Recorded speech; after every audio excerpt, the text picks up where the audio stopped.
Perfect time to talk to you. Gino, how are you Didn't doing? I just see you on the dump road? Yes.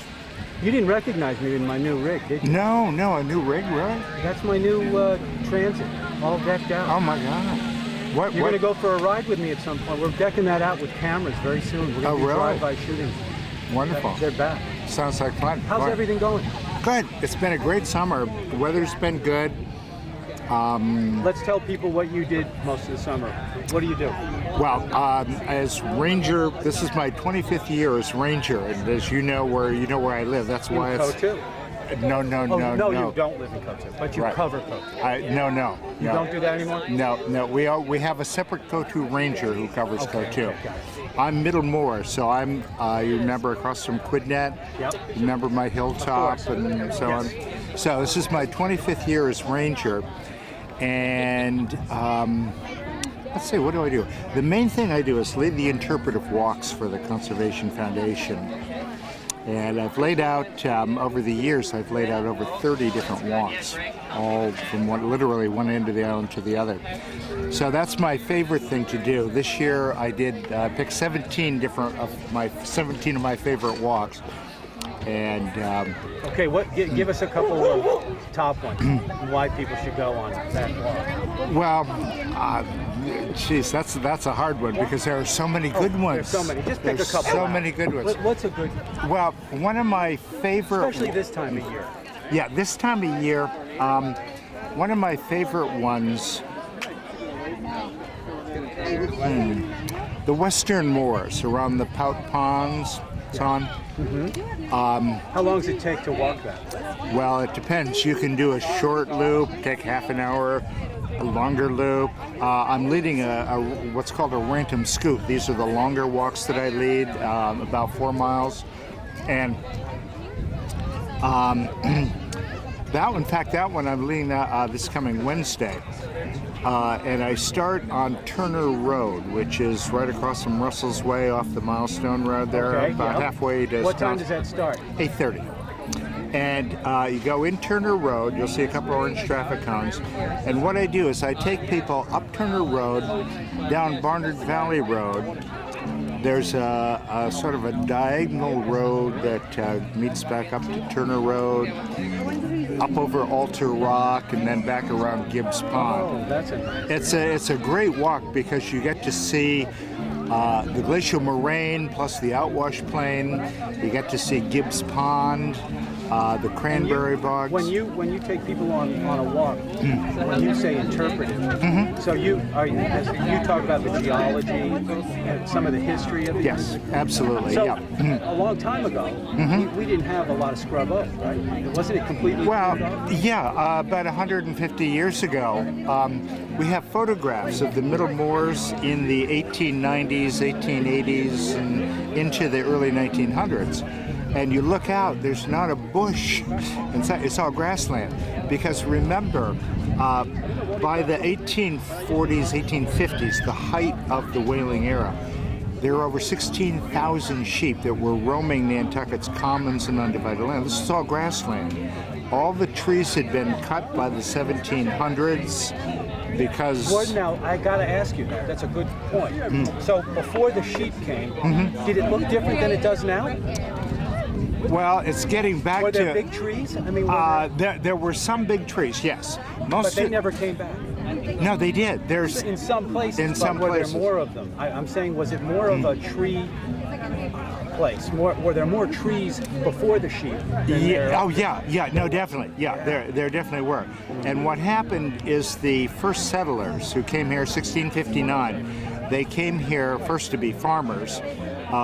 They harvested, by 20 years later, by 1680s, they were importing firewood, they were importing wood for fence posts, for houses and stuff like that.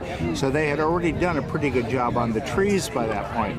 By the Revolutionary War, all the trees were gone because they had harvested them. We were blockaded by both the British and the Americans, so you couldn't get food here, let alone firewood. So they're harvesting peat. That's when the grassland conversion. The settlers discovered Nantucket was perfect for sheep because there were no predators, The Indians that were here for 5,000 years beforehand had killed off all the predators for the sheep. So it was perfect for raising sheep.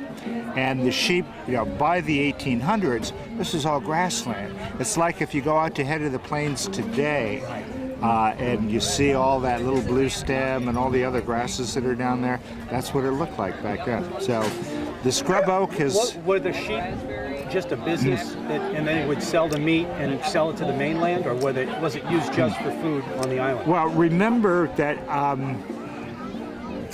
as an island, you had to be pretty self-sufficient. Yes, you had... Yeah, it wasn't easy to get back and forth either. Yeah, exactly. You had boats that were coming over from Boston, New York with supplies periodically, but for fresh fruits, vegetables, dairy product, butter, all that sort of stuff, that was all local. And also provisioning the whale ships. Remember, the population in 1850, say, was about 10,000 people. That's a lot of mouths to feed. That's a lot of people to feed. So they estimate that by the 1850s, there are over 122 farms between Monomoy and Cascada, just in that area along that was the farm belt, the Pulpus area, that whole area. Norwood Farm, Beechwood Farm, you name it, they were all out that way. So the area's changed a bit in the last 150 years. The scrub oak has taken over. Is that a good thing? Well, I mean, good or bad. We could take it out and put the trees back in that were once around. Well, no. Huh? No, you could never get rid of all the scrub oak, even if you wanted to. Yeah. The second, it's not a great idea because the scrub oak, first of all, it does belong here. It does. Yeah, it's indigenous but it to never the area. Was Well, it had no competition. Once the grassland came up, the scrub oak.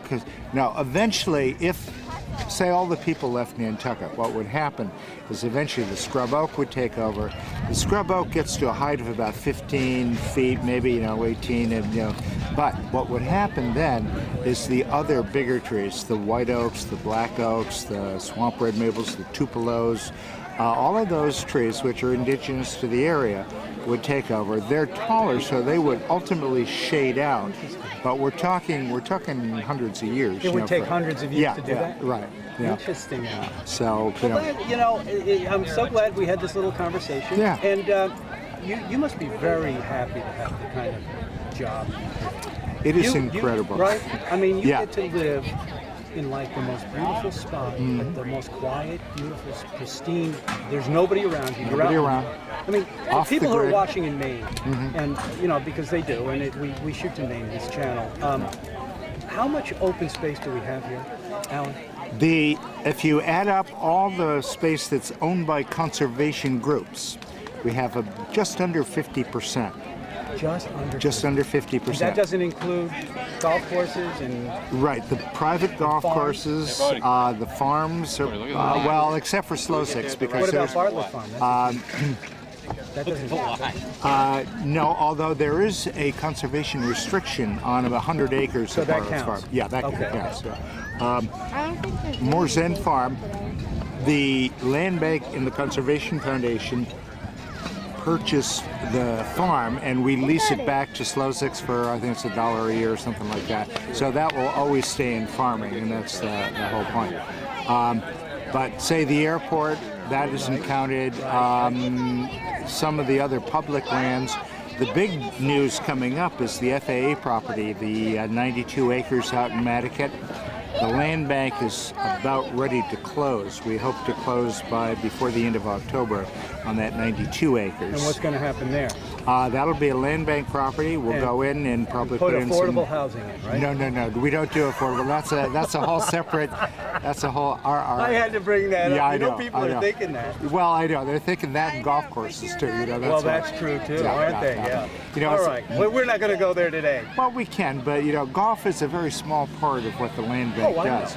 And so anyway, it's all good.